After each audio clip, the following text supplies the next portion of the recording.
Il nous arrive souvent de remarquer qu'un enfant vit du stress en raison de son comportement difficile qui est apparent et parfois dérangeant.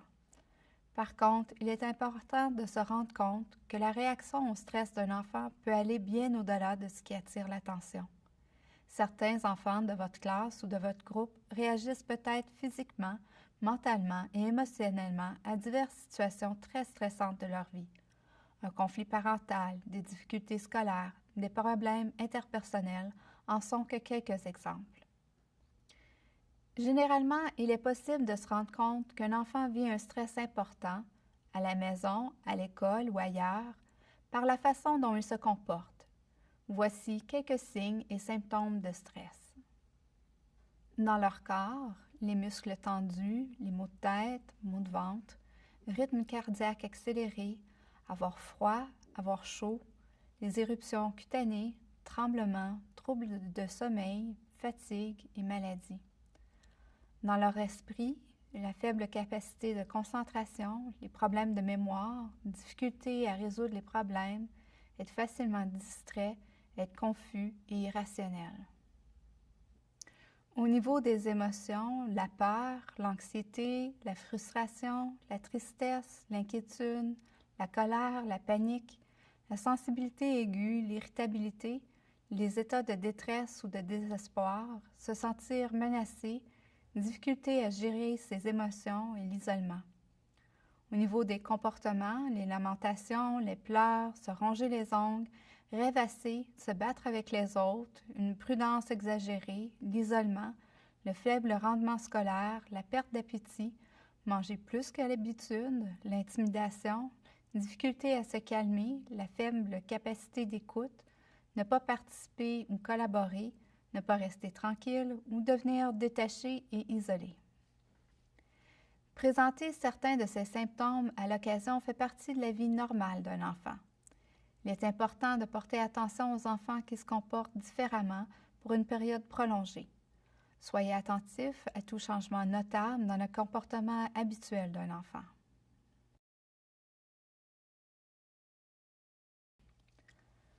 Lorsque le stress survient, le cerveau signale au corps de se préparer à affronter le défi en stimulant le système nerveux autonome.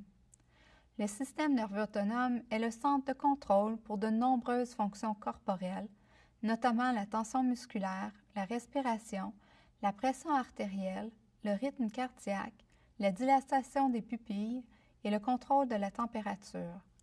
La réaction au stress active instantanément le corps qui libère des hormones telles que l'adrénaline, le cortisol et d'autres substances chimiques.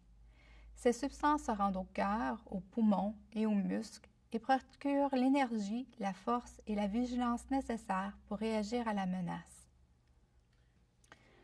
Les chercheurs estiment que la réaction de fuite ou de combat des humains provient de l'époque préhistorique, alors que les dangers étaient de nature physique et que la survie était menacée par des prédateurs et un environnement hostile. De nos jours, les dangers et les difficultés sont davantage d'ordre social ou affectif. Cependant, notre corps est toujours programmé pour la réaction de fuite ou de combat. Généralement, après un certain temps, notre système se régularise et interrompt la réaction au stress. Notre corps peut alors retrouver son état de calme normal. Le problème survient lorsque le système est constamment activé en raison de stress chronique ou d'événements traumatisants. Les enfants qui font face à des niveaux de stress élevés ou des événements traumatisants ont un système de réaction qui présente des caractéristiques irrégulières, notamment en ce qui a trait au niveau de cortisol. Les études démontrent que les effets à long terme de niveaux de cortisol élevés peuvent modifier les fonctions de certaines parties du cerveau qui sont essentielles à l'apprentissage et à la mémoire. Lorsque le stress perdure pendant une longue période de temps ou qu'il survient fréquemment, les niveaux de cortisol peuvent descendre sous les niveaux normaux et peuvent faire en sorte qu'un enfant semble éteint, détaché et absent. Les situations stressantes peuvent être bénéfiques, tolérables ou nocives selon l'intensité de la réaction au stress qu'elles provoquent et la durée de cette réaction. Notre manière de réagir au stress dépend de plusieurs facteurs. Premièrement, dans quelle mesure contrôlons-nous la situation stressante? Notre réaction au stress a-t-elle été activée souvent et pour de longues périodes dans le passé? Pouvons-nous compter sur du soutien social? Le même événement peut avoir des effets différents selon l'individu. Un tour de montagne russe peut être palpitant pour certains ou au contraire représenter une grande source de stress. Certains enfants prennent plaisir à faire des présentations devant leurs camarades. À l'inverse, d'autres sont terrifiés par cette idée. La bonne nouvelle est que la manière dont nous réagissons au stress n'est pas statique. Elle peut être influencée par l'apprentissage de stratégies de gestion de stress et d'adaptation. Ceci peut nous rendre plus résilients et changer la façon dont nous voyons les défis et les possibilités qui se présentent. Ces jours-ci, dans le monde de l'éducation et des milieux de garde, on entend beaucoup parler de l'importance du rôle de l'autorégulation dans tous les aspects liés à la réussite. Mais qu'est-ce que l'autorégulation? Comment favoriser le développement de cette capacité auprès des enfants? L'autorégulation représente l'habileté à gérer ses émotions, ses pensées et ses actions de manière à être bien avec soi-même et à s'entendre avec les autres. L'autorégulation est un élément clé qui permet de réussir dans plusieurs sphères de la vie. Par exemple, se concentrer et réorienter son attention, gérer et modifier ses émotions et son comportement, s'entendre avec les autres et atteindre ses objectifs.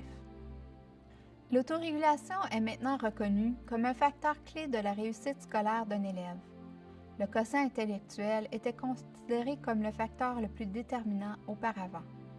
Nous développons notre capacité d'autorégulation grâce à nos relations avec les autres.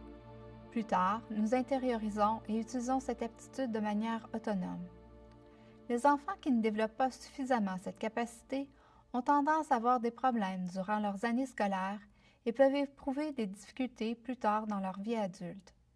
Il peut s'agir de crises de colère, de comportements impulsifs, de problèmes alimentaires ou de troubles du sommeil plus importants que ceux de leurs camarades. Ces enfants peuvent être hypersensibles aux changements, peuvent avoir des réactions excessives face à des problèmes ou des stresseurs mineurs, peuvent également souffrir de troubles d'attention ou d'hyperactivité.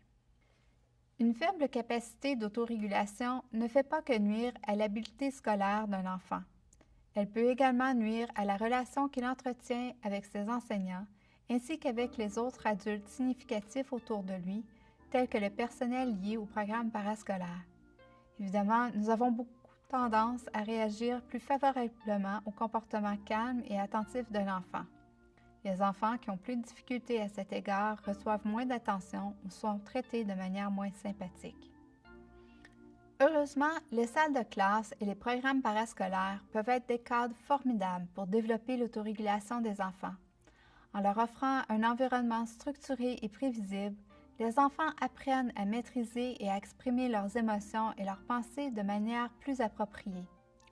Nous pouvons également favoriser l'autorégulation des enfants en leur apprenant à reconnaître leurs émotions avant que la situation dégénère.